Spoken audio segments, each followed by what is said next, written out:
Good evening, everyone, and thank you for joining us on the fourth online dramatized reading of the autumn season here at the Cervantes Theatre.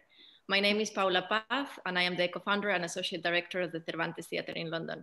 I want to start by thanking Acción Cultural Española, the Cervantes Institute, the Spanish government, and the Spanish Embassy in London for their support. We're about to see a dramatized reading of the play, The Clown's Minute, by a Spanish playwright, José Ramón Fernandez, in an English translation by Puerto Baker and Gavin Baker, directed by Jorge de Juan and performed by Ivanhoe Norona. A dramatized reading is a step in between a reading and a production. And as you will see, the actor has the text in hand, and the purpose is that with only 2 days rehearsal and 1 day of filming, we can share with you a plain translation so that you are able to imagine how a production of this play could look like. After the reading, we will have the pleasure of speaking with the playwright, José Ramón Fernandez. Hello, Hi. José Ramón. Good evening. Good evening. The translator, Puerto Baker, and Gavin Baker as well. Hello.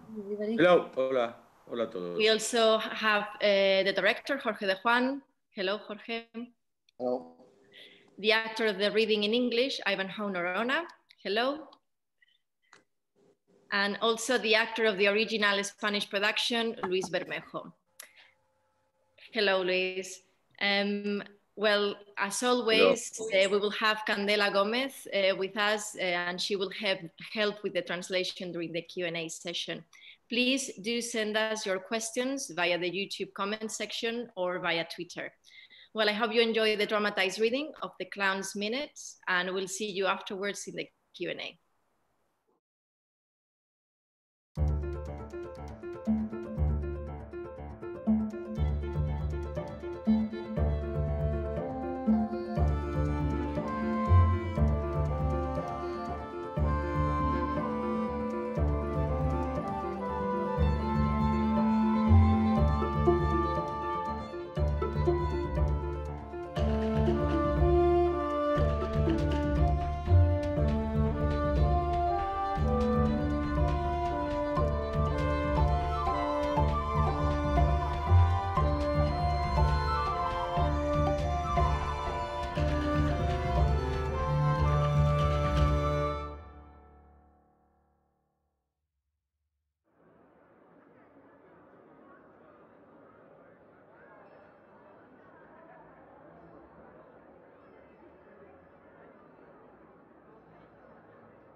Ladies and gentlemen, it's time for the main event of the evening.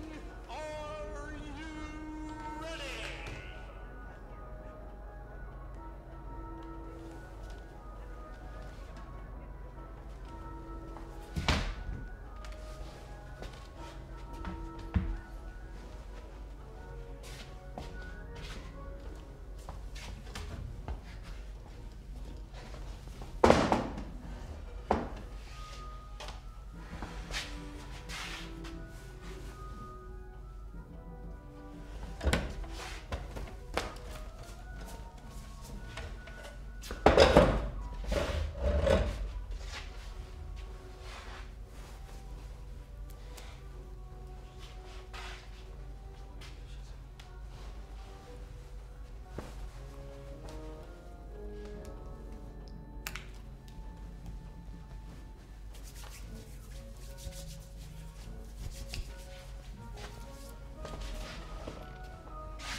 Shithole. It's a grade 1 shithole.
This is a shithole. This is a grade 1 shithole. Well, like the Chinese man from Alicante said, you've been in worse shitholes. You've been in worse shitholes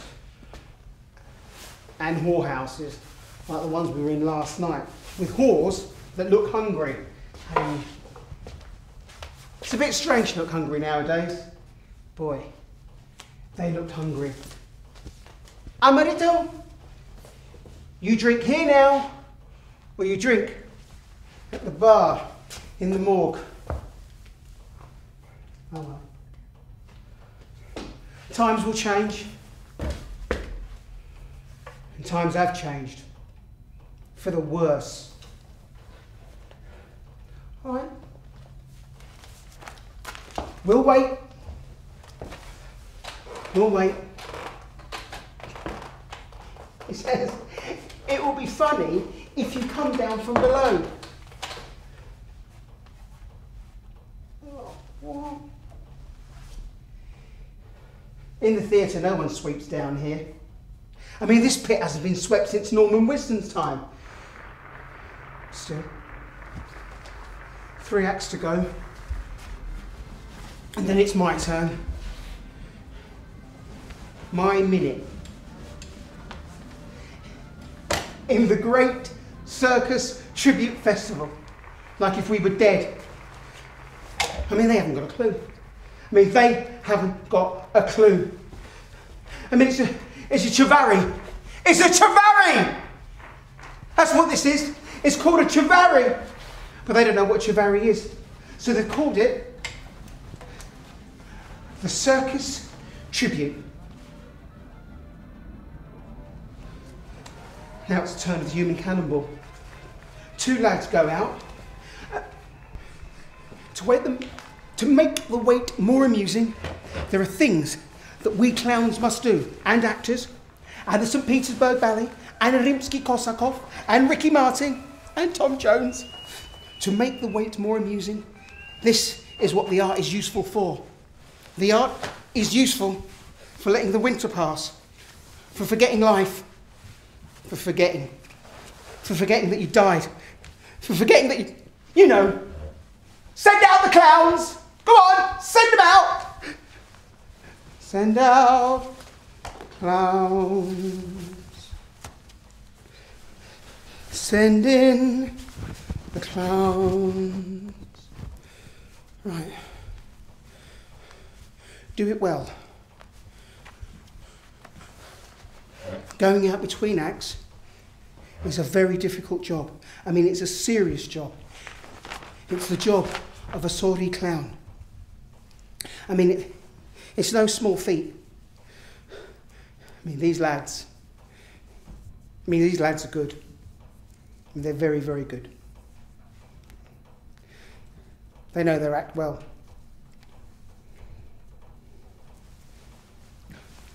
Croc. It was Croc's routine, except Croc used to do it with cake. Now, it's done with a bucket full of confetti. I mean, don't get me wrong, cake's slippy. I mean, but so is confetti. I mean, it's not the same. Confetti is not the same as cake. I mean, cake in the face, that's it, say no more. Cake in the face, you fall on your bum, there you go, it's all over and done with. Confetti? Confetti! I mean, confetti gets in your ears, it gets in your nose, it gets everywhere. Okay, I mean, it saves money because you can sweep it up afterwards. You see, Croc introduced the routine with confetti at the Circle Prix during my grandfather's time. I used to do that routine. I used to do that routine when I started out. When I started out, I didn't have my own routine. My routine. My own routine.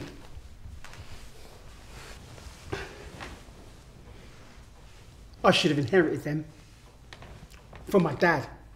I mean, back then, I was Amaro Jr., the young Amaro, the son of the great Amaro. Nowadays, these young lads start performing using routines invented by the great Amaro. Instead of leaving those for me, you wrote them down in a book so that everyone could do your acts. There aren't many people that do them though, mind you. The book didn't sell that well. Just thought I'd let you know that, Dad. Nowadays, there's so much ignorance around. I mean, in the old days, there was far less ignorance and much more respect. Then people would talk about Pipo Pucci with great respect, even about Ramba and Andros, even about Zambola with respect. You boys are good? I can see you've done your homework. You've chosen a long routine because nobody wants to be unprepared for the human cannibal. Fuck me. No one dares be unprepared these days. I mean, everyone can remember Rui's father. Rui, the clown, well, Rui, his father was a human cannibal. And the Rui was the first to do the double human cannibal in the whole of the world. Well, whole of Spain, something like that, I don't know. You have to do the calculations well. Once, they didn't calculate the pressure properly, and they missed. Fuck. I mean, fuck, go fuck yourself. It must be difficult, flying through the air.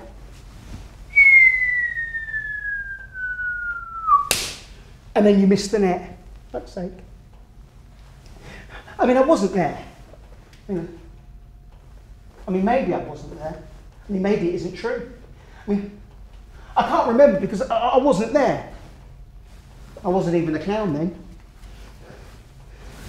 It was the Chinese man. It was the Chinese man for Alicante who remembered it. That's why Rui, the clown, is a mathematician. I mean, can you believe it? He's a mathematician and a clown. A clown and a mathematician. I mean, it's only natural. I mean, if you see your father take a bash like that, I mean, it's strange, isn't it? Mathematician, clown, mathematician, and clown. There you go. Family had a massive shock. I mean, you have to be dense to bring a human cannibal into a theatre. The Chinese man from Alicante used to tell us that story. I would sit in the corner to listen to the Chinese man from Alicante. Oh, you made us all laugh. How you made us laugh. Except when you were in the ring. You were the worst clown ever. But they owed you money because, well, the lion ate your arm. So they let you in the ring. Just a minute. It'll just be a minute. That's what the owner used to say. Mr. Fernandez. I mean, you have to be such an ignoramus. I mean, a minute. In only a minute, a good clown can turn the world upside down. You didn't, Chinese man. You were the worst clown in the world. You were older than Methuselah. Yeah, who's Methuselah? Older than Methuselah. Here he goes. Human cannibal.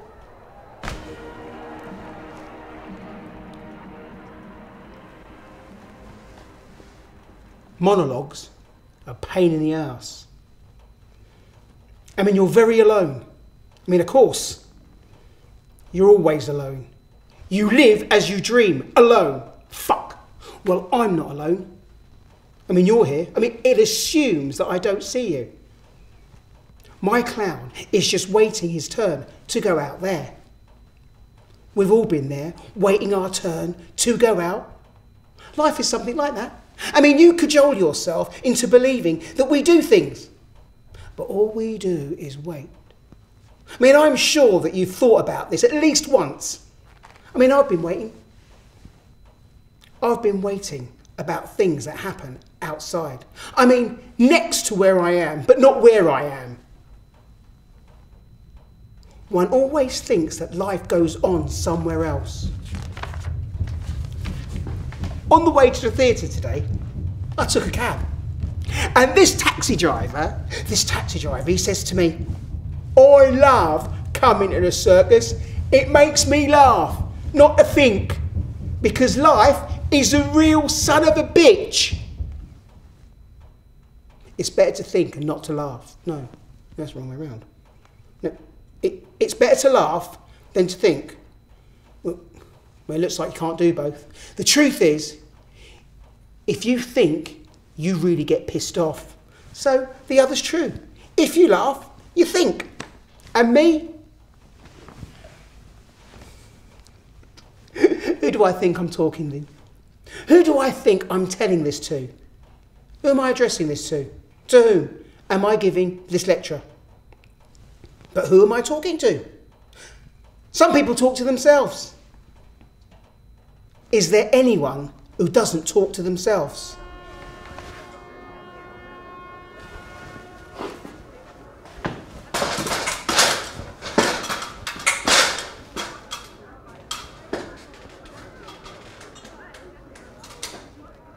There you have it. It's an interval for the ads. Cultural sponsorship.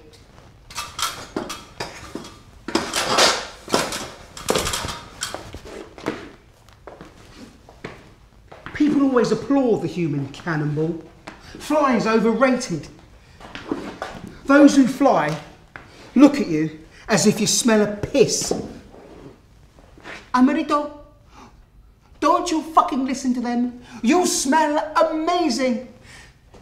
That's what the Chinese man from Alicante used to say to me. He used to say that I smell amazing. I smell of piss.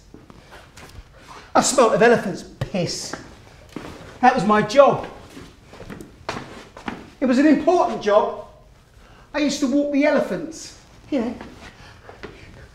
I used to walk the elephants before the show. I used to take them out so they could have a piss. I used to take them outside, go around in the middle of the skirt, in the middle of the ring, so they could have a piss. Yeah, that's what it was. So it did ruin the act. I mean, you've got to see what an elephant piss is like. I mean, it just stays there. It's a huge piss, and it just stays there, and you can't even imagine it, what elephant piss is like. I mean, you should see it. It is massive. It is a huge piss. I mean, you should see it on one of those Sir David Attenborough documentaries. Elephant's piss. I used to walk the elephants. I used to walk the elephants around the ring and so they'd have a piss. And everyone knows that when you want to go out into the ring, you feel like having a piss. It's fear. I mean, it's putting yourself at risk. It's like putting your life at risk. Animals also know that, and they think they might get killed. And lots of people think they might get killed. So there's a lot of people out there, and there's a lot of possibilities of getting killed. I mean, it's only natural.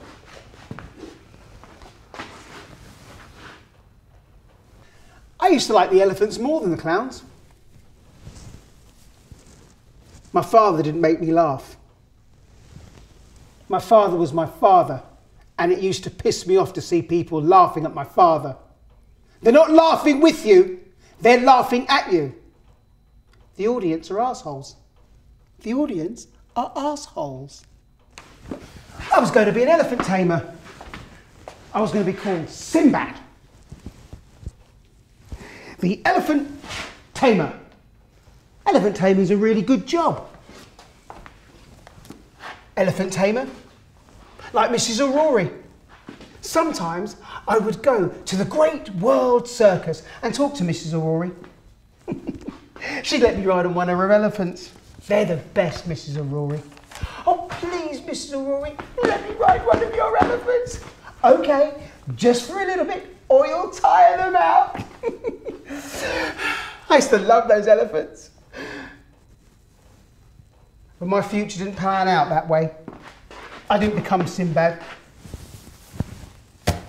All because of Norman Wisdom. It's Norman Wisdom's fault. Mother, that was a short routine.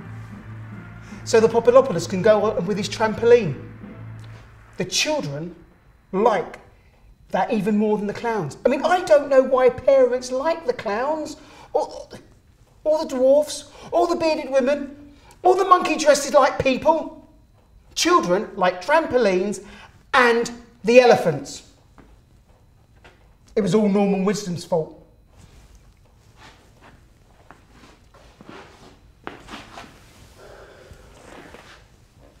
I must admit that I was scared of clowns. I mean, I was scared of clowns with their big white face and their big red smile and that orange hair. I mean, it's awful. What a nightmare. I was scared of my father. Fuck. I dreamt of my father's white face. I dreamt that one day my father gave me a beautiful white face suit, and it was all silver, and had this embroidered unicorns and hearts, and oh, it was beautiful. Exactly the same as my grandfather wore. 5 generations of clever clowns. You belong to a family of clever and brawny clowns. A family is the pride of the circus.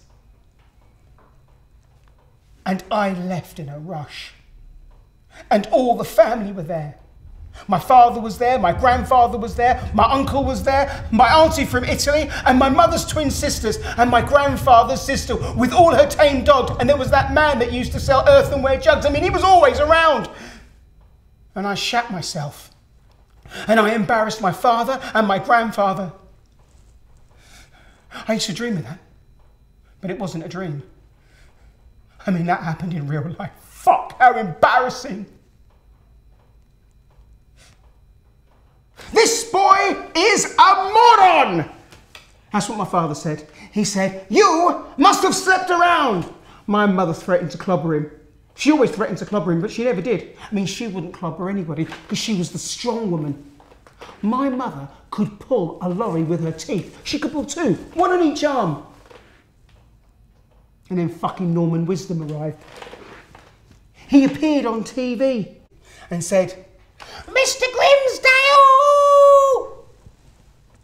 And he didn't have a white face.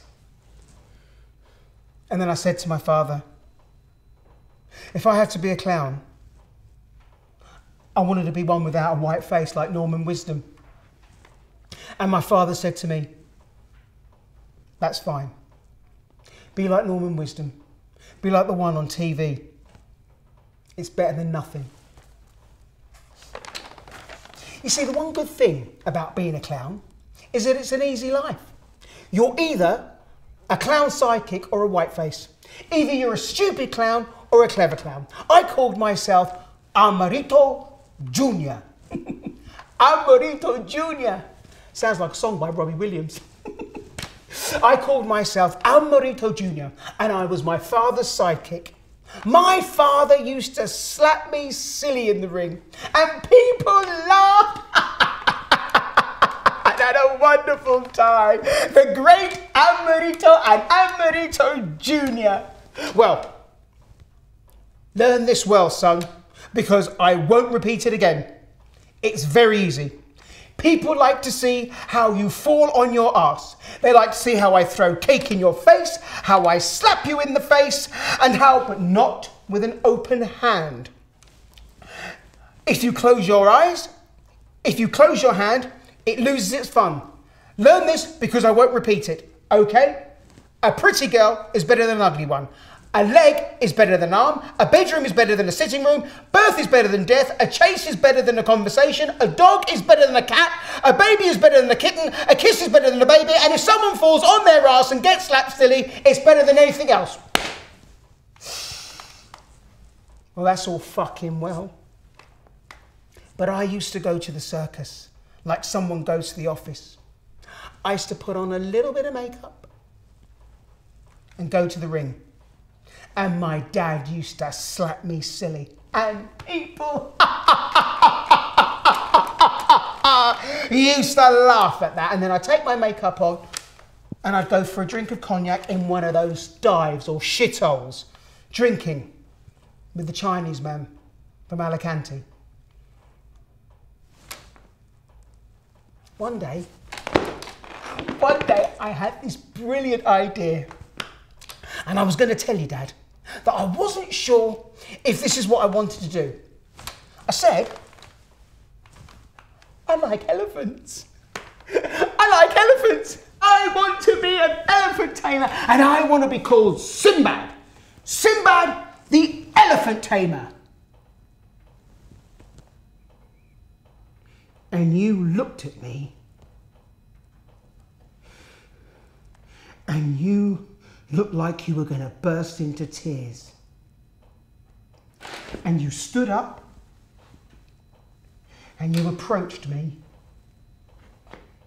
and it looked like you were going to hit me. And you closed your fist right near my face, and you punched the trailer door, and you split it. And your hand was full of splinters because of the door's plywood. And the Chinese man from Alicante came running over to you to disinfect your hand with the flask of cognac that he had in his pocket. And you didn't look at me. And you told me, get this idiot out of my sight.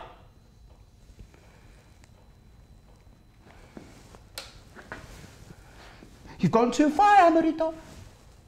You've disappointed your father's job. And your grandfather. And your great-grandfather. And your grandfather's great-grandfather. Come on. Let's go and get something to drink. I don't feel like a drink. Come on, Amarito. Let's get something to drink. I don't want to have a drink. Come and have a drink. I don't drink anymore. I said I don't drink anymore. I said I don't drink any more.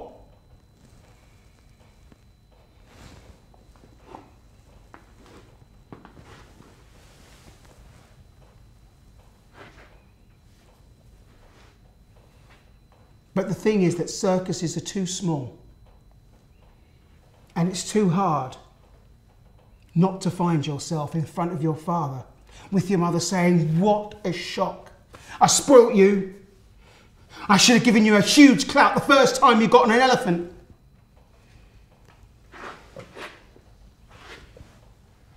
And the only place that they leave you alone is in the park. And you go to the park and you sit there. And one day, in the middle of the park, you're minding your own business. And there's that boy crying. And there's a lady next to you who's holding her granddaughter by the hand. And she's looking at the boy. Maybe he's lost, but he can't speak our language. Try and speak to him. He can't, maybe he can understand you, she says. I can only speak our language. I don't know any others. I can only eat my bogies and my farts. The boy is still looking at me, crying. So I put on my red nose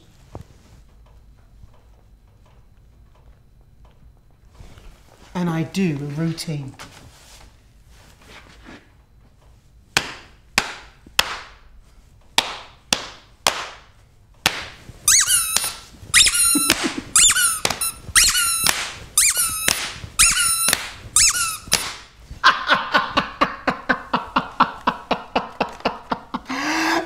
He looks at me again and stops crying. He looks, still pouting, but at the end he laughs and his face brightens. I do another routine, and then another, and then another, and then another. And 5 children and an old man gather, and another gathers around and goes by and stops.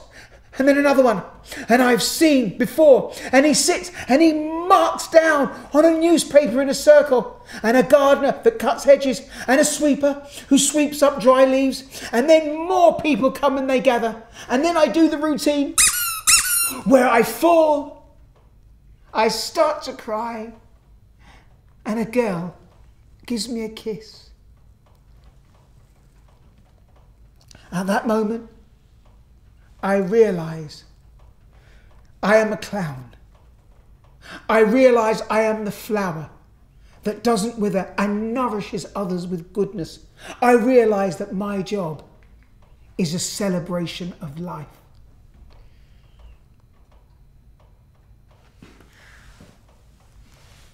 And my father and I work together again. And I get hired at another circus, and another, and another, and then at a theatre, and then in a hotel, and on a ship, and in a casino. And every time I can, I go back to the park because I know it is full of people. I know it is full of people. Oh well. There he is. Papadopoulos. Gets taller, taller, taller. Wonderful. He's the best part of the three brothers. What a family. I mean, I've been friends with him since we were little. And sometimes, coincidentally, we meet up at the theatre and at the circus. I mean, I won't see him for ages. I mean, we've met each other many times. I mean, we've met each other so many times since we were little. One day I said to him, "You are an angel." Yeah. Inside the circus, we are all angels. Outside, we are nothing. That's what Papadopoulos said. One day, when I was on the street, I saw him on a bus. I have to admit, he didn't look like an angel. Actually, he looked like a mechanic's apprentice or an out-of-work builder.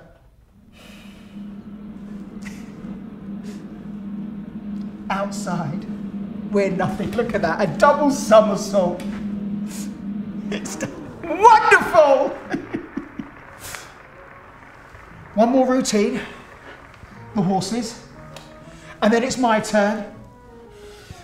Do you know what? I've got enough time for a snack. Do you know what? I'll have a snack.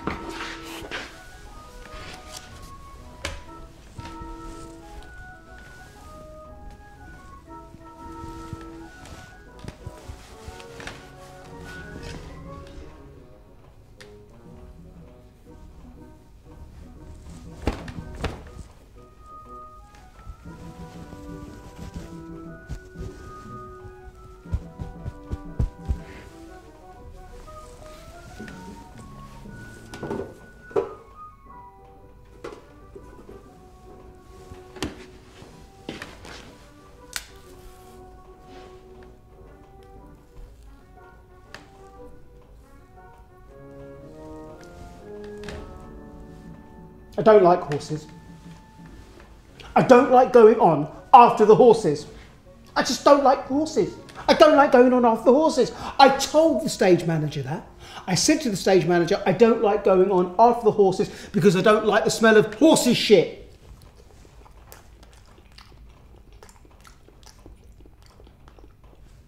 He said, you've been in worse shitholes. Like the Chinese man from Alicante used to say, I don't like going on after the horses. It makes me sad.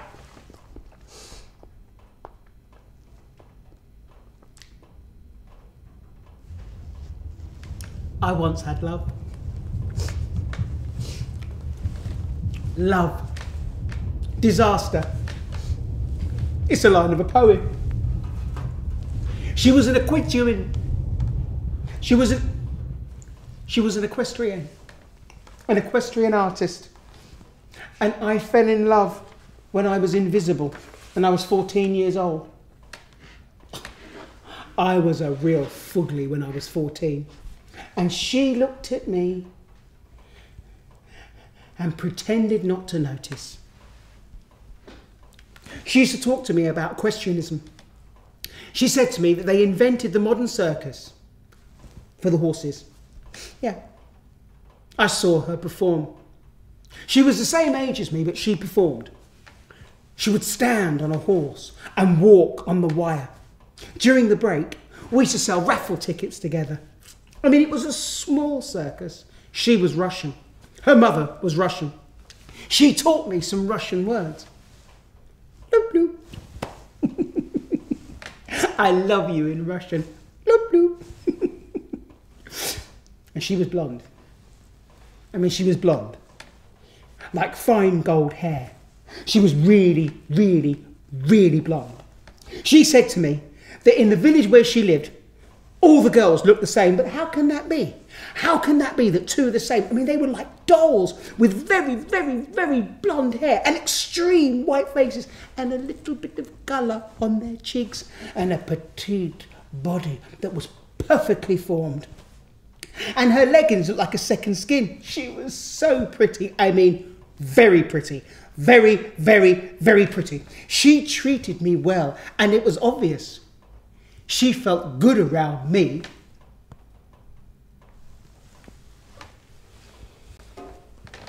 But she rode a horse. Bloop, bloop. She was the tiger tamer's girlfriend, and he was the dog's bollocks.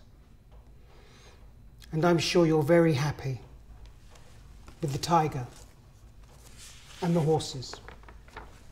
Bloop, bloop. The sweetest dream of my life.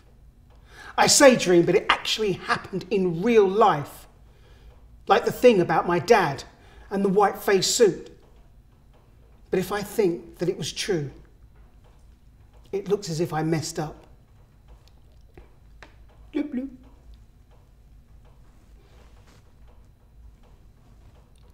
I have never forgotten you.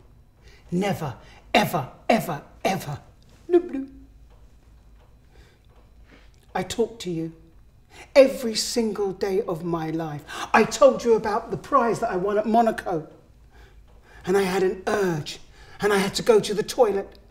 And I wrote to you a message. And when I wrote that message, I had to cross it out. When this prince, so tall, he gave me the medal. And I was dying to leave to tell you. But I had to stay a while and talk to him. But as soon as I got out, I wrote you a message and I crossed it out again as always. And then there was that storm. When the storm that tore the marquee of the circus and the animals escaped and the people from the town almost killed us. And I told you, as I did every day, bloop, bloop. And I wrote your name. And then I would write that you drove me crazy and I would cross everything out.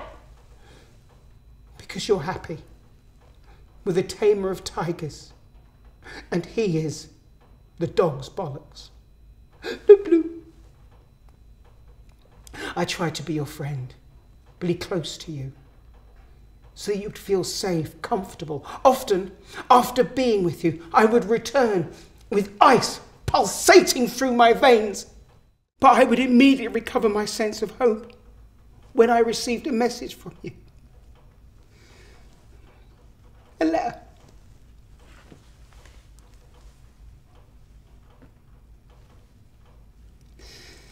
Hey, a paper through my door.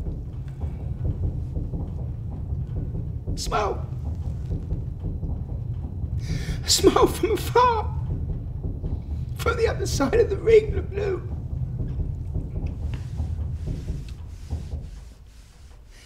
What should be done? Said the little prince. I mean, must be very patient, replied the wolf. If you want a friend, take me. I was respectful. I was patient. I tamed like a wolf. I followed your tracks like a wolf. I remember the silence of those sweet nights. Moon nights. Today, everything springs up in me. Everything springs up in me. A feeling of sadness, of loss. Like the shores of oblivion. The blue. I don't know.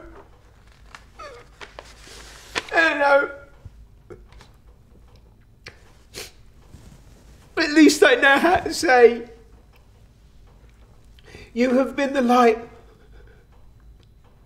of so many dark moments. The blue.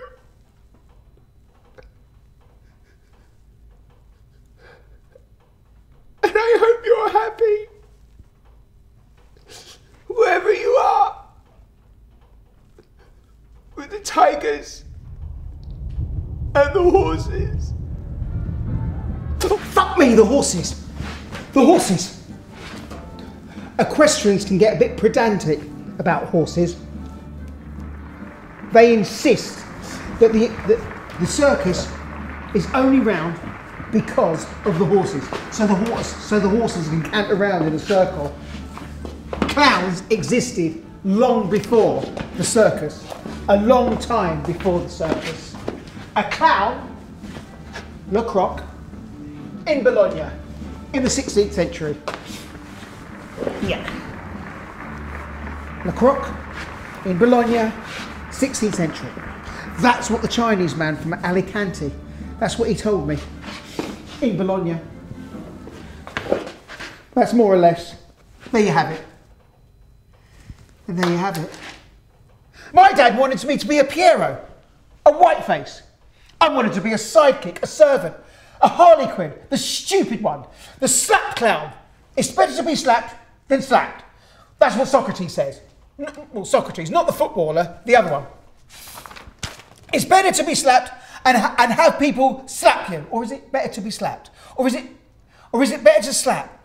Or is it something else? Is it to slap? It's got nothing to do with slaps. It's justice. It's better to suffer injustice than commit injustice to yourself. There you have it. It's better to be a sidekick or a whiteface. No one likes a whiteface. Is it better to be Norman Wisdom or the McDonald's clown?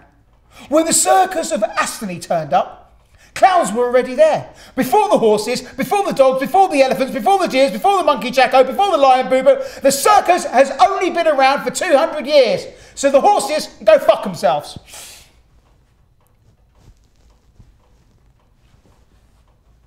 Something's wrong. It's taking longer than usual. I mean, you have to measure these things. I mean, you can't be waiting here and then suddenly go in. It's as if your turn and you don't suddenly go out. You feel like having a piss. I mean, it's automatic. It's not nerves. I mean, I'm not nervous. I've been in situations like this many, many times before. I mean, like this, but different. Hold on.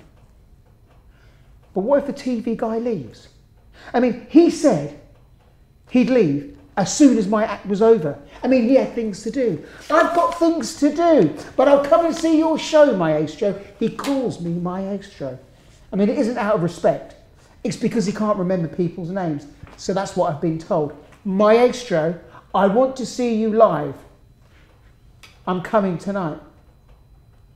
He wants me to do a minute routine on the Late Show. Always the same routine. He says that's how it works on TV. I mean, you do the same stupid thing 20 times and you become a classic. Well, the same thing then. That's what we do in the circus. Only the thing is that the circus, with the audiences change. On TV, they stay the same. I said to him they'd get bored of seeing the same thing 20 times over. He denies it. But you have to be short and sweet. That's what he said to me. He said, short and sweet. Or did he say short but sweet? I can't remember. I can't remember if he said short or... You know, in Spain, it's so much easier. In Spain, they don't use short and sweet, short but sweet. They use splish splash, like that. Very, very simple. They don't go around with short and sweet and sweet and short and short and sweet and sweet or short. Just splish splash, splish splash, splish splash, splish splash, splish splash, splish. Done. That's all he wanted to say. You've only got a minute. That's what he wanted to say. Splish splash, not you've only got a minute. Splish splash. I mean, you have to be a moron. You have to be such a moron and ignoramus if you needed more than a minute. In a minute, Charlie River made us cry with laughter. Norman Wisdom warmed our hearts. People come to the circus with all their shit and with all their fucked up baggage, and in 1 minute you tear it off and you throw it far away from here. And then you go back in the street and you trip up over it all again, and you take it up and you put it back in your pocket like it was a set of keys for your house. All their fucked up baggage. But they carry the circus with them. That tiny light of a smile. And when they least expect it, through all their fucked up baggage, they hear Norman Wisdom, Mr. Grimsdale! Or Charlie River.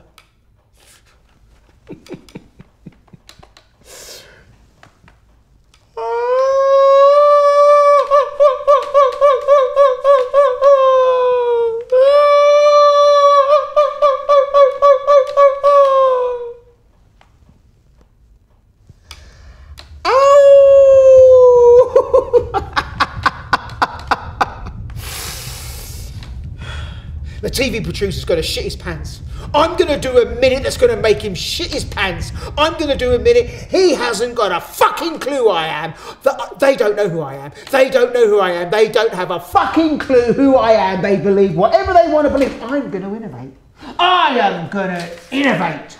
They don't know. They don't know that in Berlin, 10 years ago, they carried me triumphantly on their shoulders from the circus to my hotel. In Berlin, I was applauded by 5,000 people for 10 minutes, and they carried me triumphantly to my hotel, which was 200 miles away from the theatre. Yeah, and in Vienna, I made 5 children float in midair for half an hour out of happiness. And in Florence,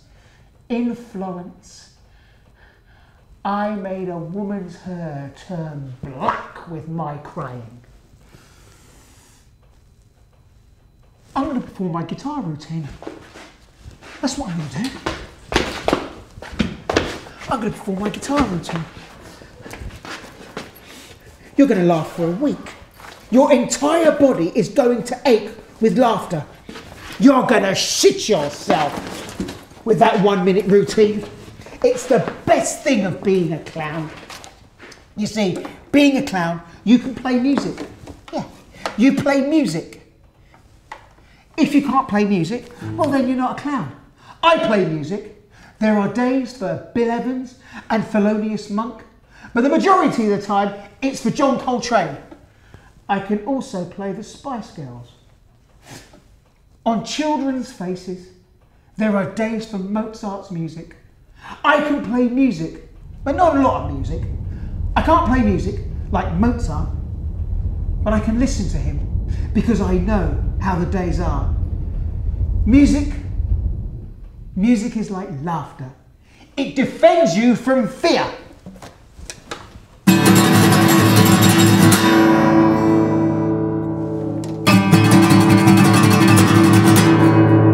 William O. Baskerville among us, what's wrong with laughter? Another monk, Jorge from Burgers, replied that laughter kills the fear. If there's no faith without fear, because if you do not fear the devil, you don't need God. If you have no faith without fear, because if you do not fear the devil, you don't fear God. Brilliant! I am fantastic! That's amazing!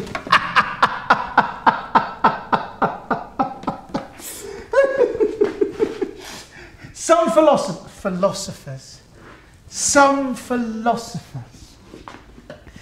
philosophers say that people are just animals that can laugh. There are people who don't know this. They have it inside them. They have the laughter inside them, but they are so scared they can't find it inside themselves. I make them laugh. I can make them forget their fears. It only happens in here, in the ring, on the stage, in the circle that the people make in the middle of the street. Things happen that you can't imagine. It's also real life. In real life, I have a name, I have an identity, and I am scared. In real life. This is my other real life. But in real life, I am scared. You see, there are two real lives. There's this one and there's one out there. I'm a clown. In here, I'm an angel. I make people happy. I make people laugh.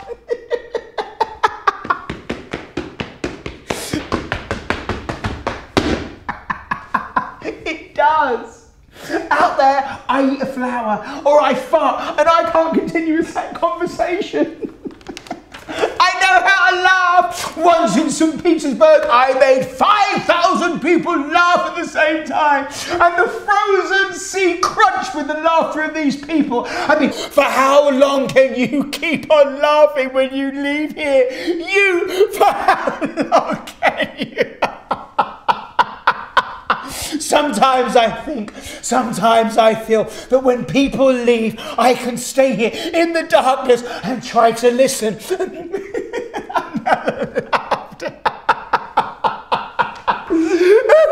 woman over there, she laughed all the time. And that man over there, he didn't laugh at all. And he laughed at the wrong places. But the man that didn't laugh at all, he's going to be...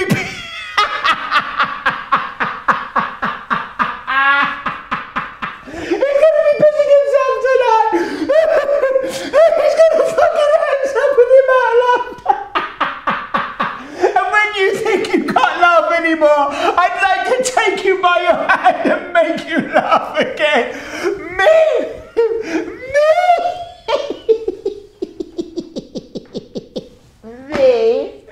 Me when I don't know how to laugh or what to laugh about. I say, Papa Badger, Papa Badger. Papa Badger. I mean, you've got to try it. Say it, come and say it. Papa Badger. No, say it seriously. Say it seriously. Say it seriously. Papa Badger.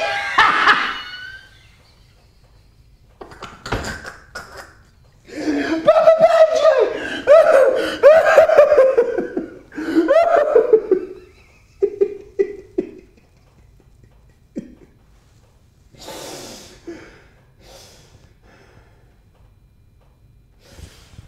Fuck it, I'm not going to go out there.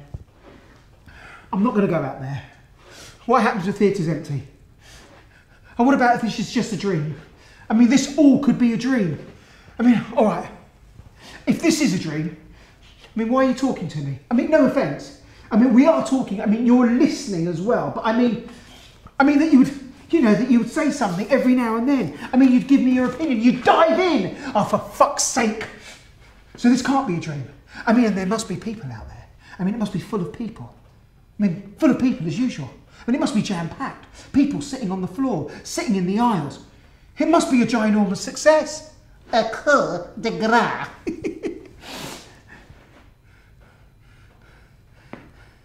So what did I think then? That theatre could be empty? Is it because you're upset with me? Is it because you look at me and I get the feeling that I'm dreaming or dead? Oh, fuck this. It's not your fault. It's just this place. I mean, this is not real either. Reality is in the street. Reality is what people say. Reality. I mean, they haven't got a clue. Reality is Charlie River, or it's Norman Wisdom, Mr. Grimsdale, or it's Shakespeare. Is it Shakespeare? Can it be Shakespeare? I mean, what? Oh, what? Oh, did you think this was a break?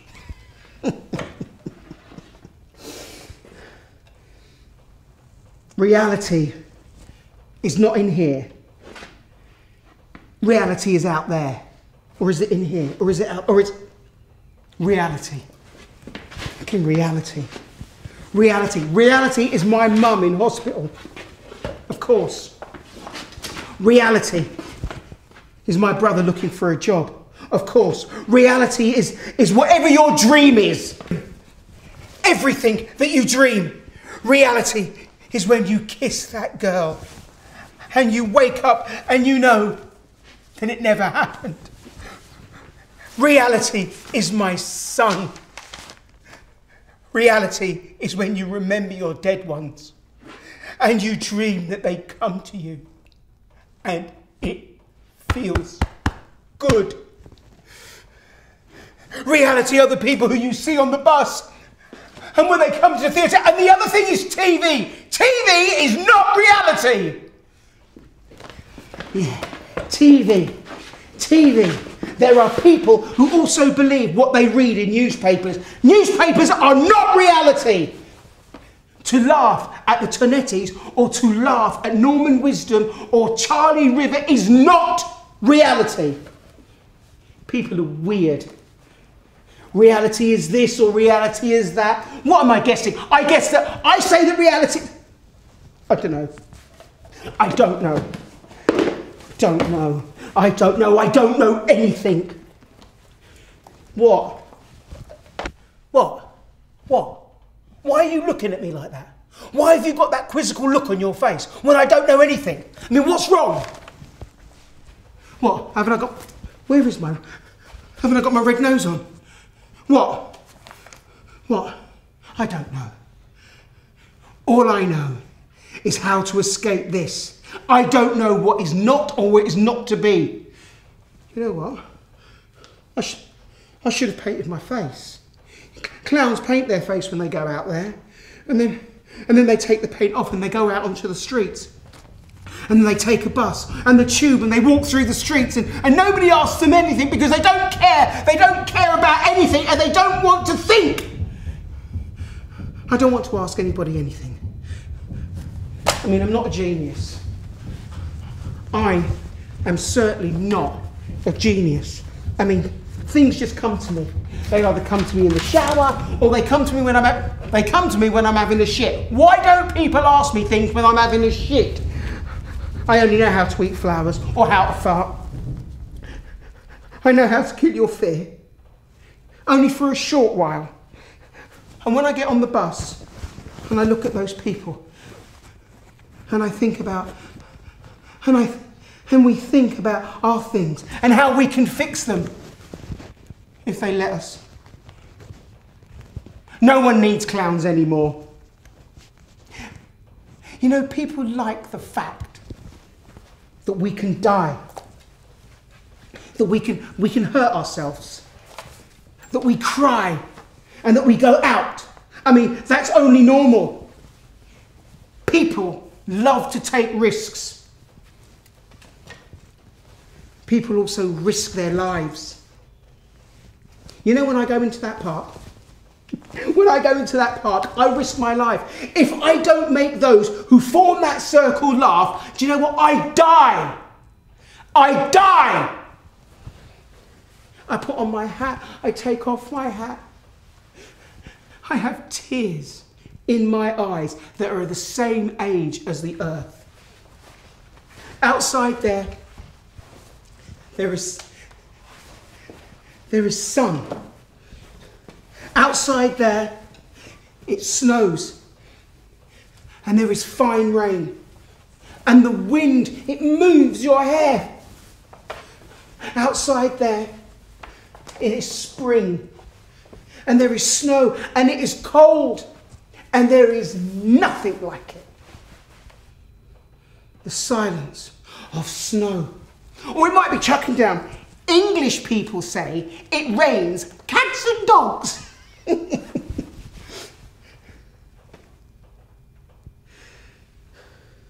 Outside there are men who walk alone the streets, who feel lonely, who feel like nobody thinks of them. No one cares about them. And they wander the streets like they're children. And I feel like putting on my nose and going up to them and taking them by the hand and asking them questions so they would tell me why they think they are so alone, why they feel they are alone among so many people. Outside there are people who fall in love. There are women who laugh while they talk to men on the phone. And there is nothing that compares to that. There is nothing like the laughter of these women. I should go out onto the street and see that instead of living in here, locked up in this place, which is nothing. I should go and talk to those women, see if they laugh, instead of here, talking on my own, talking to myself. It stinks in here. Ugh. But you smell divine. You mustn't feel lonely. We clowns are here for that. Here, so that you can remember that when something creeps up and grabs you by the throat and you can't breathe and it chokes you, it disappears. That's what I can do that because I'm free. I mean, I don't know how to do anything else. I mean, I truly do not know how to do anything else, but I think I know how to do this. To take my heart and put it in your hand so that you can breathe. You're right.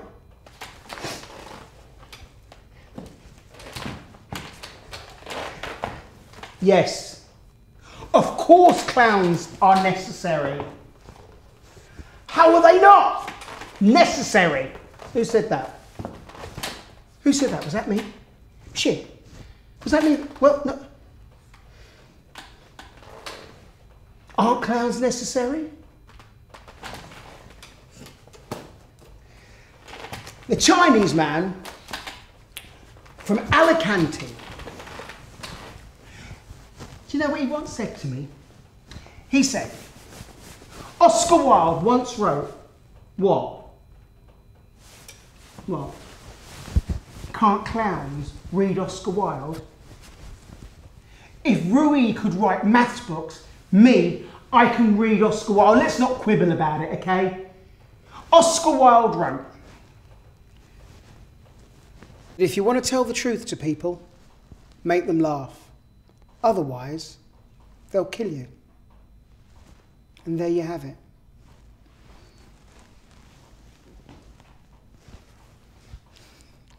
Papa Banjo!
Hello and welcome back. I hope you enjoyed the dramatized reading of The Clown's Minute by José Ramón Fernandez, translated by Puerto Baker and Gavin Baker, directed by Jorge de Juan, and performed by Ivanhoe Norona. We will start now the Q&A with an introduction and a few questions, and then I'll open the floor to your questions, which you can send over via the YouTube comments section or via Twitter. José Ramón Fernandez is one of the most important playwrights of his generation. His plays have won numerous awards, including the National Literature Award for La Colmena Científica o El Café de Oh, wow. 2011, the prestigious Calderón de la Barca Award in 1998 for his play Para Quemar la Memoria, or the Lope de Vega Award in 2013 for Nina. In 1993, he was the co-founder of Teatro del Astillero, together with Juan Mayorga, Luis Miguel González Cruz, y Raúl Hernández Garrido. José Ramón has premiered and published around 30 plays, either written on his own or collaboratively.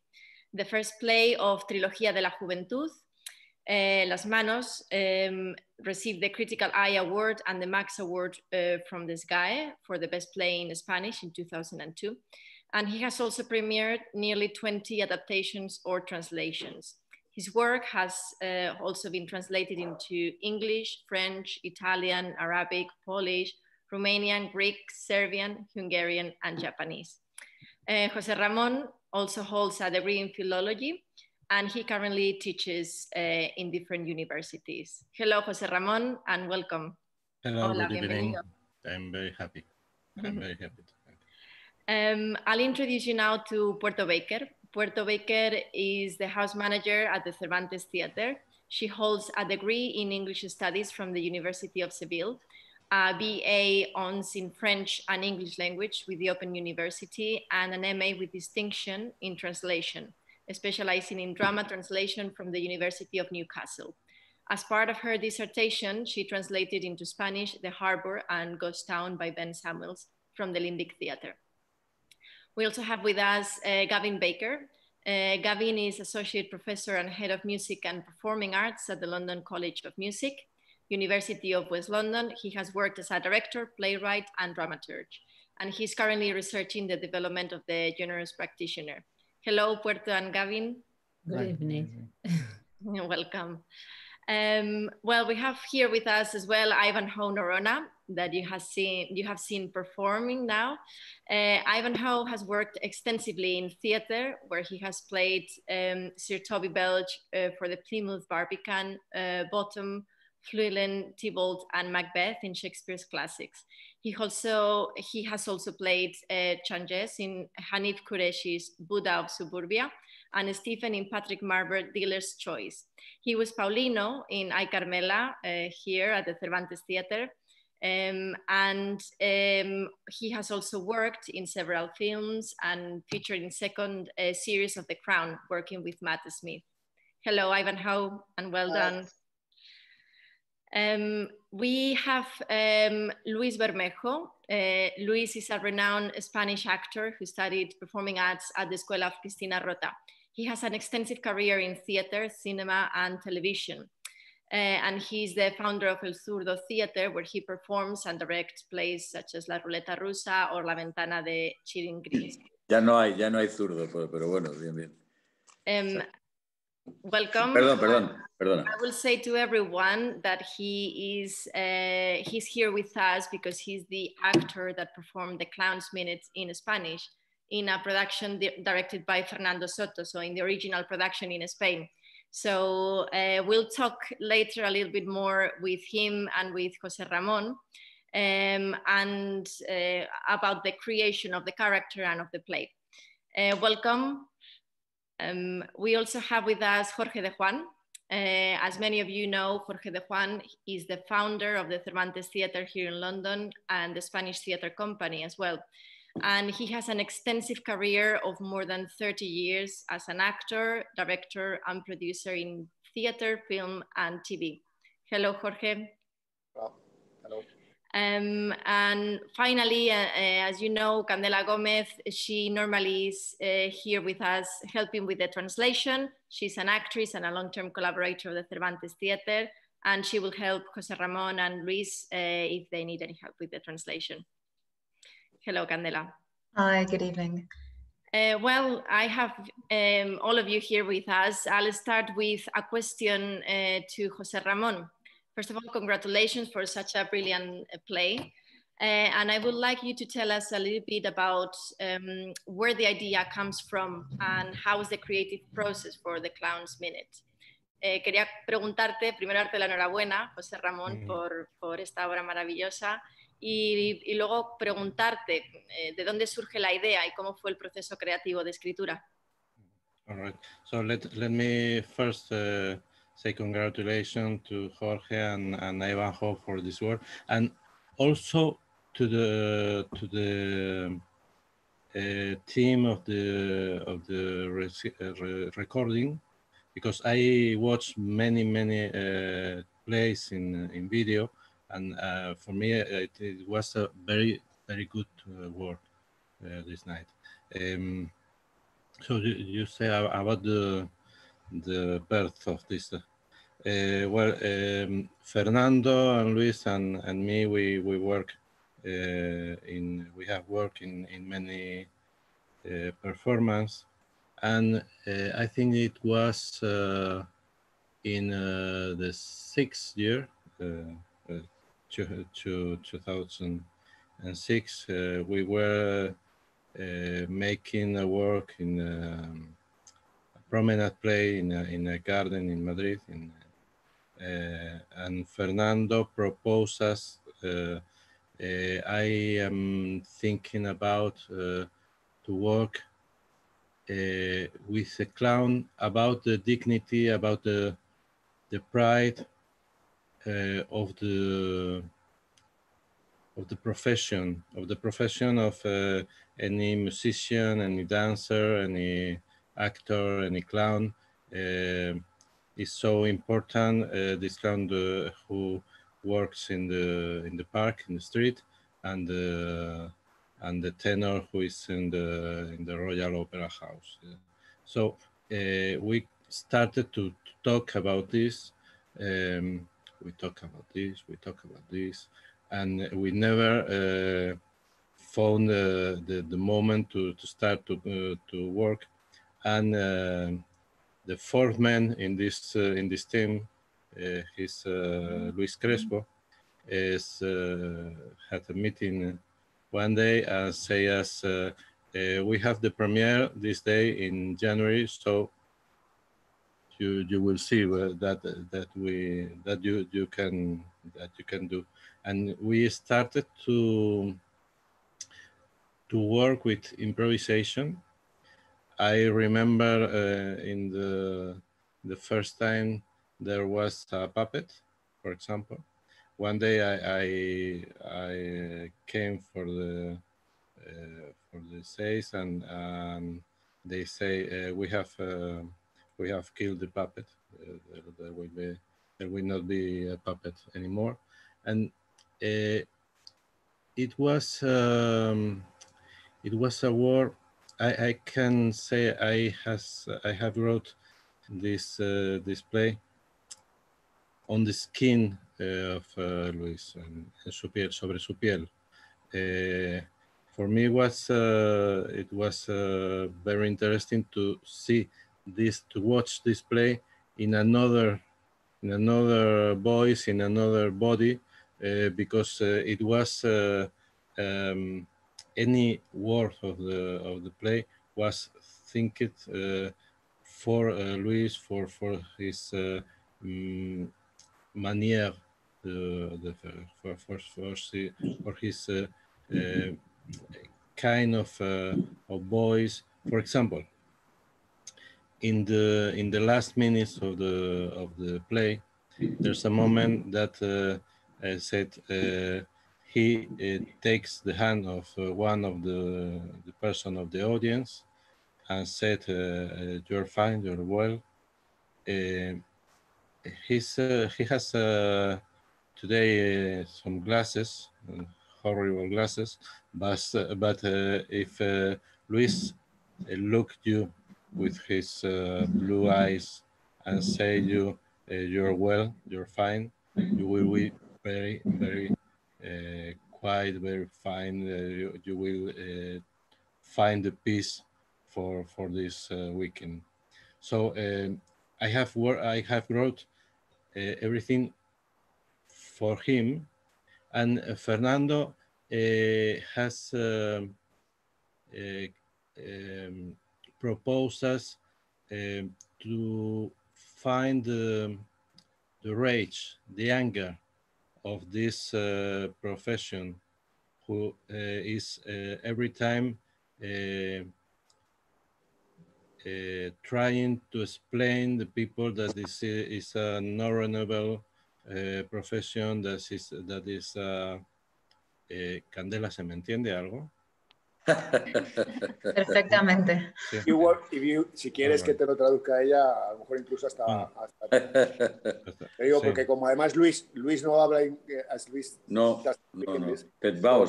Yo te voy pillando. Todo lo que estás contando ya lo sabe, pero si quieres mejor así también se entera Luis y Candela te traduce. Como tú quieras. Voy pillando, como tú. Bueno, pues entonces lo que decía es que Fernando nos propuso la rabia del personaje que tiene que defender todos los días la dignidad de su profesión. En una situación en nuestro país, yo creo que en el Reino Unido no es de esta manera, o tengo la visión de que no es de esta manera, de que la profesión de actor o de clown o de músico es respetada socialmente. Entonces, era algo que queríamos plasmar. Perdona, Candela. Nada. José Ramón was saying that Fernando proposed them to work on the rage of this character as he has to defend the dignity of this profession. And he was wondering if that aspect is the same here in the UK. Mm-hmm. And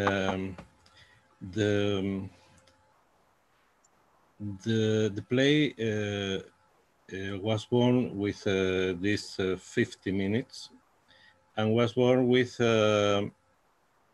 we can say a partiture of jazz.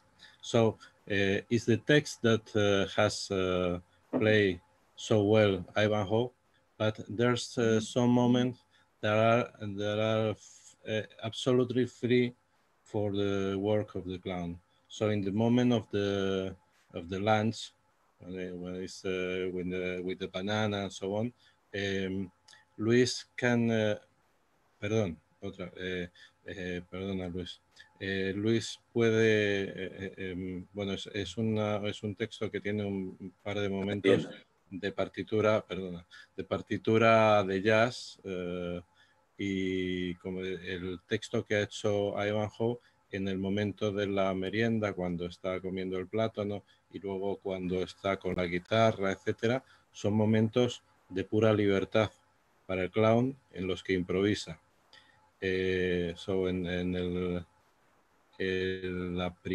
premier en 2014 duraba 50 minutos, y creo que ha habido algunas representaciones con 1 hora y media a lo mejor, y que el público no se quería ir además.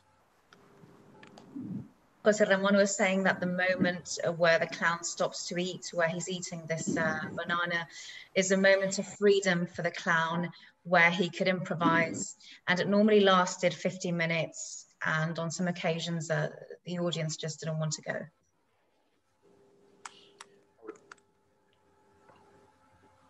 Hablamos otro. No quiero hablar toda la noche. I would like escucharos. now Jorge to tell us a little bit about the process of these dramatized readings and the opportunities that this kind of hybrid work between theater and film bring.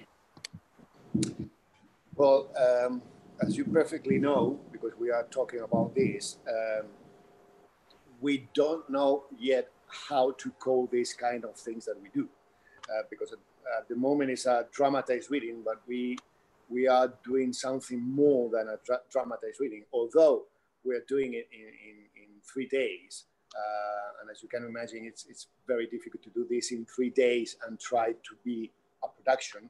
But the purpose of all this is that, first of all, to do a translation and to work the translation together with the translators and with the playwright and with the director and with the actors in order to have the feedback as well of the audience. So it would be very good if the audience can tell us what they think about the translation, because this is a work in progress. And in 3 days, we want to try to get the right translation in order to do to publish the book, for example, and to have the right translation if someone wants to do it on a stage in the Anglo-Saxon world, obviously. And this is the purpose of it. But we came to this idea when obviously we found ourselves in the middle of the pandemic, and obviously we couldn't work as we were doing it till the moment that, thanks to the support of Acción Cultural Española and the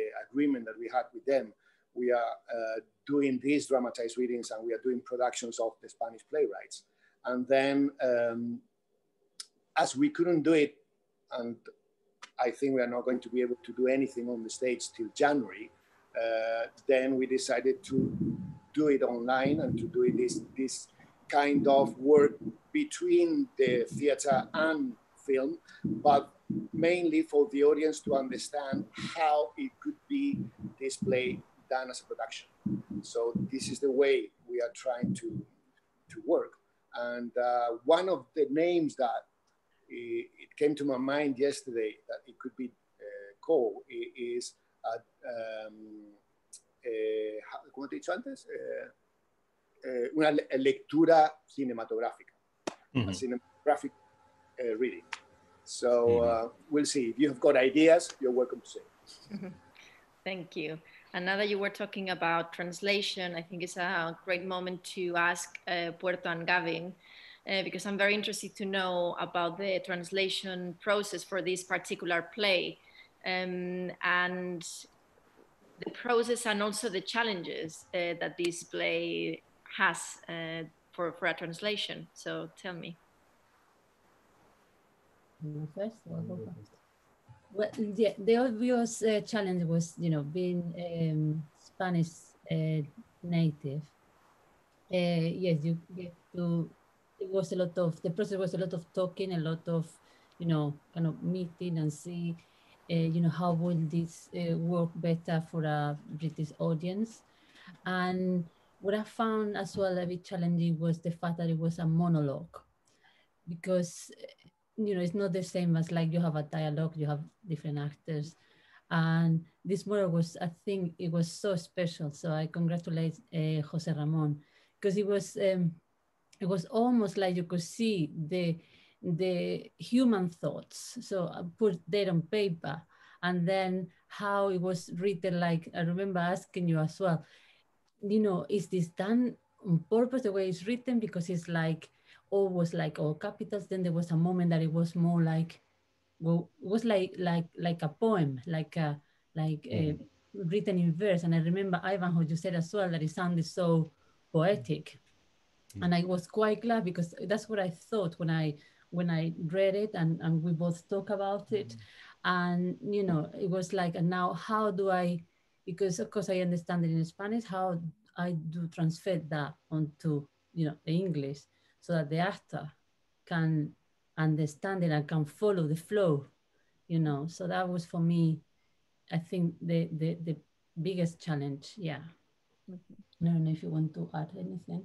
No, I think it's in that vein of keeping the poetry of the original Spanish and trying to put it into English, and then choosing the correct words that helped the flow to come and still keep the thought processes, because obviously the way the two languages are written is very, very different. The English is can be much shorter and much punctual, and that where Spanish has got uses a lot more words to explain something. So it was trying to make sure that we kept the concept of the thoughts and the ideas and the poetry running through the language without disjointing it and losing the sense of what was said in the original. Yes, and you were saying, Puerto, that that being native speaker, I think that's a plus. I think that's very positive in this specific work. Because I cannot imagine, it's so special in terms of the Spanish culture and the context, the the context of the time, of socio-political, that I think that you need that deep understanding of just being Spanish to fully understand and embrace that. So I think that's in that and very well translated. So yeah, very well done to you both. Thank you. That was an advantage, you know, being able to, because it's my mother tongue, and being able to understand it and then, you know, say, okay, well, this is the way we go. And then of course, Gavin's expertise as well to advise and say, yeah, but be careful, because maybe if you say that in English, it won't make sense. So yeah, thank you. As well, may I say something as well? Gavin, as he's a professor in the performing arts university, what we find in this translation as well is that it's very easy for the actor to say and to perform it. So this is a mix between the philologist as Puerto and a man from the theater as Gavin is as well, and as a professor, that is very well done with the translation. Exactly, and I wanted to ask. Yeah, to ask Gavin what you're saying, Jorge, no, because his current academic research, no, your current academic research, Gavin, is about the generous practitioner, and I think that there is a very strong link with your research and then with the way that this play has been created, because we'll talk then a bit later with Luis. José Ramón has spoken about the creation, how it was very collaborative in general. I think that links a lot with your research, and maybe you can tell us a little bit about that. Yeah, I think the concept of the generous practitioner is this thing of giving. And I think, you know, the arts and sometimes in theatre world has been known for people being slightly, you know, protective and bitchy and all of that, whereas what we're looking for is a new way of being generous, and that's in the way we behave and the way we train actors, and that's where I come into to give of themselves. And anyone, you know, directors, playwrights, give, you actually can be more creative, and it's looking at the process of creativity and collaboration, and by giving and being generous with yourself, with your talent, you create better artistic products. So you know, that's really what it's about, and that's how we worked. I mean, you know, I think so many times around the kitchen table when Puerto would be saying, but that's what it is in Spanish, and I go, no, but it doesn't work like that in English. And then it was this conversation of, you know, and then coming to the conclusion of that's what it should be. Yes. And José Ramón, you were going to add. Yes, because there's two things about. First, congratulations, Puerto and Gavin. I think that they have made a very, very difficult thing is to translate. When we translate to another word, not to another language, to another word where, as you have said, Gavin, the words so small have another means, never have the same means, and it's very, very difficult, I think, to translate for the mouth of the actor, for the voice of the actor. In Spanish, there is a phrase, is the text, el texto puesto en boca, no sé cómo se podría traducir, pero is the text that the actor can breathe, can breathe this text, and I think that Ivanhoe was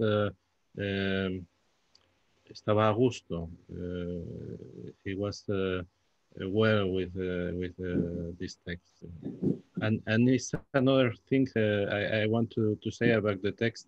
The congratulation of Puerto when she has read the text. I didn't know what is the quality of the text, because this text was made for Luis, and curiously, this text has not published in Spain. So the only feedback I have of this play is by the work of Luis. So I have thought ever that the success of this play is Luis, is the work of Luis and Soto, and I didn't know what was the quality for another person of this text. So I have seen that it was interesting for you, and I think, Ivanhoe, you have enjoyed. So thank you for that. Luis, perdóname. Luego mañana te lo cuento. Mañana te lo cuento. Te he entendido, sí. Sí. Algo, voy pillando. I want to ask you, how was the experience for you? Because obviously with 2 days rehearsal, one day of filming, I wanted to ask you, tell us about your experience with this play, with this character, in what things you relate to the character, and what do you think about the flow of the translation that we were talking right now? Yes, and there's a phrase in Spain, one of our friends, Maribas, used to say, rehearsal is for goers. So you are making that a very real truth. You know? Thank you. Ivanhoe, tell us. First of all, I just want to say it was an incredible privilege to do it. And I got to see Louise's performance, and wow, it was so difficult for me because you had an individual that played, because he didn't just play a clown, he played a person that was angry, that was at the end of his tether, that was an incredibly funny person, but also seemed to be on the verge of a nervous breakdown. And I was just so jealous because I just wanted the opportunity of being able to do that. And could you translate? Could you translate, Candela? ¿Me puedes traducir algo? Sí, claro. Estaba diciendo que pudo ver tu actuación, que le estaba dando mucha envidia porque había visto que no solo interpretabas a un payaso, sino que también mostrabas toda esa rabia y que parecías estar al borde de un ataque de nervios, haciéndolo todo muy humano, y que le había dado mucha envidia verte. Gracias. Sorry, he didn't play one person. I mean, he played one character, but there were 3 people that he played out there. And it was trying to get, and that's all I could do, because I'm only trying to do what Louise did, because what he did on that stage surpassed anything I could do now or in the future. And I just wanted to say that performance, I thought, and the writing as well, was genius. And even on my Facebook and definitely on my Twitter, and Jorge, this is for you as well. The writing is a masterpiece. And when I said it was poetry, it was poetry. And, doing it was an absolute pleasure. I have to say it was hard work, but it was beautiful hard work. And Jorge, it was an absolute joy working with you. That it was a daring piece, but also, just a very frightening piece, because when the character says, "Are clowns necessary anymore?" I felt that, because it is a wonderful profession. And my background is from Italy, in Naples. So for us, the clown is as important as the tenor, as important as the footballer. The clown is part of our culture. So of course, for me, it was a beautiful piece. And I have to thank everybody, including Gavin, including Puerto, to give me the opportunity of doing this. And I'll say it again, absolute masterpiece. Thank you. Thank you. Okay, and now... ¿Te puedes decir, Candela, un poco? Sí, está encantado con el clown. Estaba comentando a Ivanhoe la belleza del texto, agradeciendo a todo el equipo, tanto a Jorge como a ti, la belleza del texto, la belleza del personaje, cómo habías logrado hacer 3 personajes en uno, y cómo a él le había tocado en especial la frase que dice si son los payasos necesarios o no. Ivanhoe comenta que él tiene raíces italianas y que hay, por ejemplo, los payasos son una parte muy arraigada en su cultura, ¿no? Y en definitiva que está muy agradecido y que ha sido un placer poder meterse en este personaje. Qué bien. And one last piece, if you could say to Luis, I would love to meet him and sit down and if possible have a glass of wine, because I would like to know more. Come to Spain. Character and You will. portray You those will. people. I'd love that. You will because he will. You will because he will come here. I'd love to meet him. Que le gustaría mucho conocerte y tomarse algo contigo. Pues vente ahora a Madrid. Madrid. Yeah. Madrid. Madrid. En Madrid. Sí. O en Londres. ¿Quién sabe? Okay, so Luis, quiero preguntarte, te hago la pregunta en inglés primero y luego te la hago en español, ¿vale? I would like you to tell us how was for you this unique creative process in which, together with the playwright and the director, you were able to build this character and in a very particular universe. So how was this experience for you? Decía Luis que quería preguntarte, bueno, ¿cómo viviste en primera persona este proceso creativo que me parece bastante particular, en el que mano a mano con el autor y el director vais creando un personaje y una historia con un universo tan definido? ¿Y cómo fue para ti la experiencia?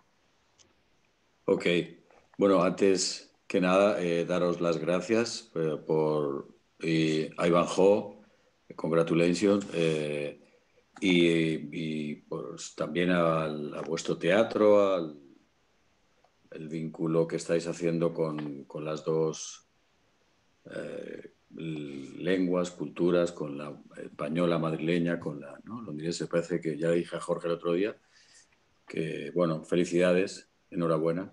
Gracias. Y no sé si espero, Candela, que vayas traduciendo. Sí, mejor. ¿No? Sí, ¿no? Sí. Luis was just thanking the team for the work they're doing in bringing the Spanish culture here to London. Bueno, a mí como actor me gusta aventurarme en lo desconocido, en lo vivo, no sé, para sentirme vivo. Y con José Ramón, con Fernando, pues nos metimos en este... Es que ya lo ha contado un poco José Ramón, pero bueno, nos metimos en este viaje donde, bueno, pues aparecía este personaje indignado. No sé, te espero, Candela, ¿te parece, no? ¿O cómo hacemos? Nos coordinamos, pues si no Como suelto quieras, te traduzco si quieres esto. Sí, Luis was just saying that as an actor he likes to plunge into the unknown. It makes him feel alive. And with José Ramón, he spoke about this character, this rage that he would be feeling. And ¿te dejo continuar? Y entonces nosotros volcamos con José Ramón, y José Ramón es un gran tejedor, va tejiendo, tal, cosió, pegó, tal, nos dio una aventura maravillosa. Y yo pues empecé a habitar esas palabras, a bucear, y de ahí a volar. Y es que es un regalo, lo único que puedo decir es que es un regalo maravilloso que me hizo José Ramón, junto con Fernando, junto con Luis Crespo, del que ha hablado también José Ramón, que es artífice de esta aventura. Y bueno, es que es un regalo porque yo cada tarde que hago este espectáculo, la verdad es que hago lo que quiero, en todos los sentidos, que hago actor, soy payaso, y me aventuro en lo vivo. Es una frase muy poética, pero que me ayuda a explicarme y explicarlo. Luis was saying how José Ramón had created this amazing adventure and how he feels this character has been a gift for him. How every performance he has felt free, he has felt alive, and that is a true gift for him. Quería decir también, Jorge, enhorabuena. No sé, me salto un poco por los nervios de que no os conozco de nada y bueno, pues a ver cómo nos vinculamos. Y enhorabuena, de verdad, me ha gustado mucho verlo porque ya me contaste que tuvisteis muy poco tiempo, 2 días para hacerlo. Enhorabuena, Ivanhoe, de verdad que tienes un espíritu muy vivo. Habéis conseguido, estáis muy... Esa locura de esa escalera está muy bien ahí atrás, me parece como para robarla, sí, sí. Y no sé, bueno, yo qué sé, yo creo que en la obra existe existe un drama subterráneo, que es lo que hablaba antes del hombre indignado, pero el resto es todo juego y es rapto cutáneo, no sé, como actor, ¿sabes? Si es posesión y es, no sé, y es aspiración a, yo qué sé, al más allá. Entonces, y creo que ese es el gran experimento en el teatro.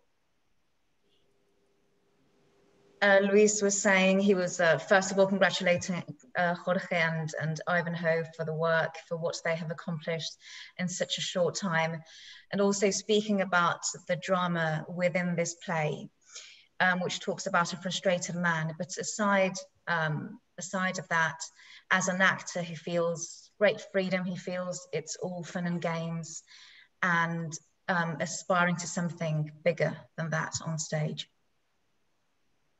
No te olvides de Ivanhoe, que tiene un gran espíritu humano. Sorry, Ivanhoe. Luis has reminded me to tell you that he thinks you have a great human spirit as well. And could you thank him? Could you thank him personally from me, because he was a joy. He was an absolute joy to see on stage. I openly, I can't wait to meet him. Dice que fue un gustazo verte, Luis, y que no puede esperar a conocerte. Ramón, you said before something that when you were writing the play, you were listening to music constantly in order to get the flow. What were you listening to and why? Decía que antes comentabas, antes de comenzar el coloquio, comentabas que habías escrito que solías ponerte música mientras escribías esta obra para que te diera la respiración. Entonces quería preguntarte qué música escuchabas y con qué idea, con qué propósito. Well, I was looking for the rage, for the anger, and I will tell you a secret that Luis don't know. You know, Luis, ¿tú sabes, Luis? ¿Cuál? Que cuando escribí las 4 comedias zurdas que escribí para tu compañía, siempre estaba escuchando Paolo Conte. Paolo Conte, ¿ves? ¿Ves cómo Nunca me acuerdo? te lo había contado. Yo te lo acabo Eso sí te lo conté. Pues para esto, for this play, I was always with long play, with an old long play from, I have said you, Janis Joplin. Janis Joplin, because of her rage, because of her anger. So I would like to tell you one more thing. I think it's important for me. So in this play, Puerto has asked me for the names of the artists. The name of the Chinese is fiction, the Chinese man, but all the others are artists very important of the circus in Spain and in Europe. I think for me it's very important to remember. So Ivanhoe has said the actors of Naples, the best actors of the world. We usually forget the actor that has been our memory, and obviously the musician, the dancers, the circus artist, and I wanted to talk about these people that is forgotten, is es olvidada, is forgotten. Is forgotten. The next time they stop to work. These clowns, for example, has been very important in the story of the circus in Spain. But if you ask to the young people, they don't know his name, their names. So for me, it was very important to put in the text all these names of people that really they are angels when you are angels when you are in the stage.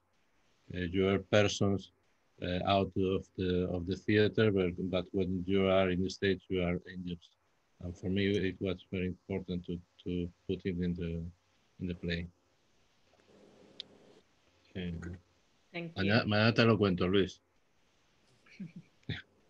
I am now going to open the floor to questions from the audience. So I'll remind you, if you have any questions, you can write them on our YouTube channel or via Twitter. So there is a question here from Susana Inés Perez, and she asks, do you prefer writing plays for specific actors or writing plays at home as they come? That's for you, José Ramón. That's funny. So for me, theater is a work for a team. I don't think in to write it. Maybe I can write theater at home alone and so on, but I need to talk about that with the actors, with the director, and many of the plays I have wrote, I had started to write. Maybe at the same time that the other parts of the team was starting to work. So we had the idea, we talked many times, and maybe there are some stories that are absolutely mine. For example, the play that will be premiere in December is a story of my family, but I want that, and I think this is the difference of theater for the other genres, for the poetry of the romance, the novel. Maybe is different to the cinema. Because we start to dream the play all together, and after I start to write, and I have usually I have the voice of the actors in my head, and it's for me it's very important. Okay, thank you. There is another question, but this time is for Puerto and for Gavin, from Susana Inés as well. And she asks, what was the hardest thing to translate? The hardest thing? I think perhaps was the please plus. The please. That was the bit, yeah, we were thinking, how do we translate this please plus? Because in Spanish, it's just so graphical. You do please plus, and that's it, we understand. But I really have to thank Jorge and Ivanhoe as well for the input, because when we were rehearsing and we were looking at the text, and Jorge said, yeah, because Ivanhoe explained as well, he gave us his opinion of this short and sweet, short but sweet. And then Jorge said, yeah, in Spanish it's like please plus. So let's just put that as, because it's both, I think both things work quite well. And then as well, Gavin as well helped with that as well, just giving the input as well, because for him, of course, the please plus, he understood it when I did it like that. And then he said, yeah, that maybe we should look at this expression in English. So I think that was for me, one of the hardest one. I don't know if you remember any other. No, I think as a piece of text, that was definitely one of the hardest. But as I said before, that generally trying to honor the text as it was originally written was, because of the format and to get that thought processes in the actor's head, and then give it to the director and the actor to take and to then mold and to make it work. So plays or blueprints for performance, that you have to make them living so that the director and the actor can then play with them and make them work. And I think that's the critical part of it, is giving a living piece of writing that can work, and the freedom for them people to play with it to make it even better. Yeah, and as well, all those Spanish expressions that we have are like más viejo que el canalillo, all those things that gave a lot of food for thought. We were thinking all the time, oh my God, how to translate this? Yeah, so a lot of typical things that for a Spanish person, that then when you have to move it to the other culture, it's just like, whoa, how do I, yes. Luis, están hablando precisamente de la dificultad, de cuáles eran las palabras más difíciles que habían encontrado, y entonces están hablando precisamente del término plis plas, que es muy difícil de traducir short and sweet o short by sweet en inglés, y cómo de repente encontramos en el proceso de los 2 días de ensayo el momento para que Ivanhoe pudiera improvisar. I'm going to say it in English as well, that we found in the process of the 2 days rehearsals that Ivanhoe, as you are improvising in the play, he could improvise as well. Él pudiera improvisar, que in Spanish it's very easy, because in Spanish you say plis plas, y que dijera y explicara cómo se dice también en español, improvisando en ese momento, que perfectamente podría decir el payaso, que no encuentra muy bien la manera de decirlo en inglés, que nunca ha entendido muy bien cómo es eso, mientras que en español es así de fácil, ¿no? Decirlo please pass. So that in English he's saying that he doesn't find a way of explaining properly the meaning of it, and so I told him to improvise as well as Luis improvised in the Spanish text. And say it in Spanish, and I think it works. Okay, and here's a last question for you. Un momentito, quería decir solo, discúlpame, claro, es verdad, es que el espectáculo está lleno de muchas palabras que, aparte que yo las he ido desnudando y las he ido un poco trasvistiendo, algunas las he cogido de por allá, por acá. Hay palabras extremeñas, madrileñas, alicantinas, alguna habrá también, ahora no recuerdo, pero y eso está bien, es muy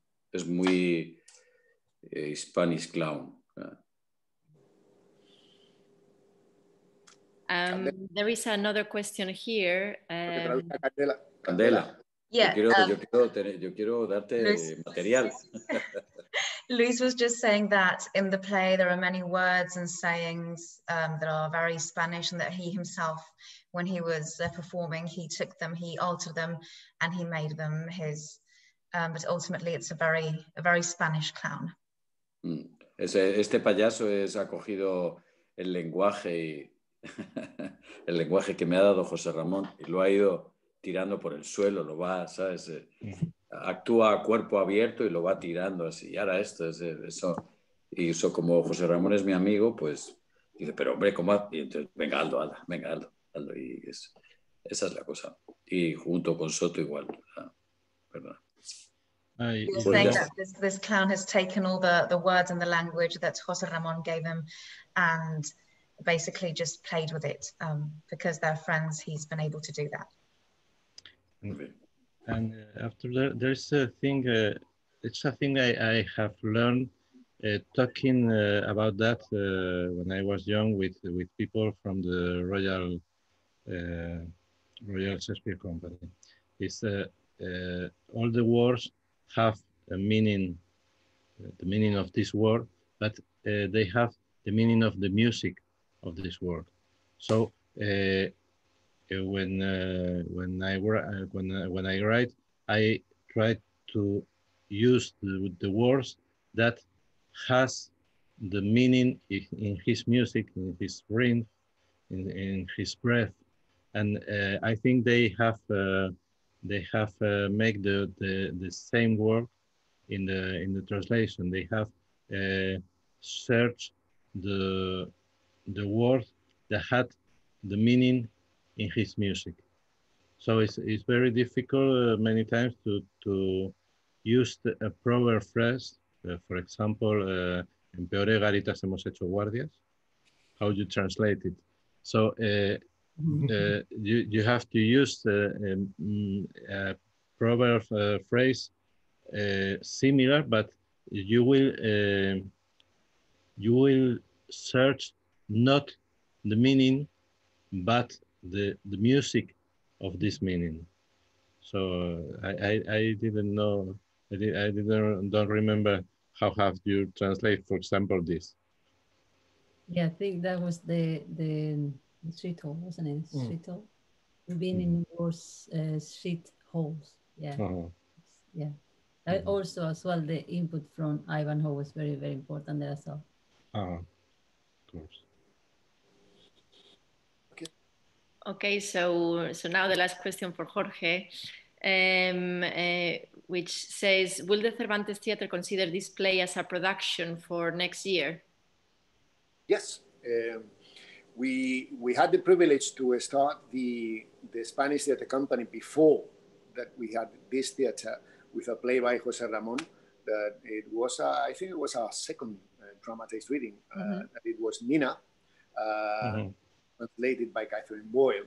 And so I always wanted to do a production in this theatre with José Ramón, and we were talking about which could be the one.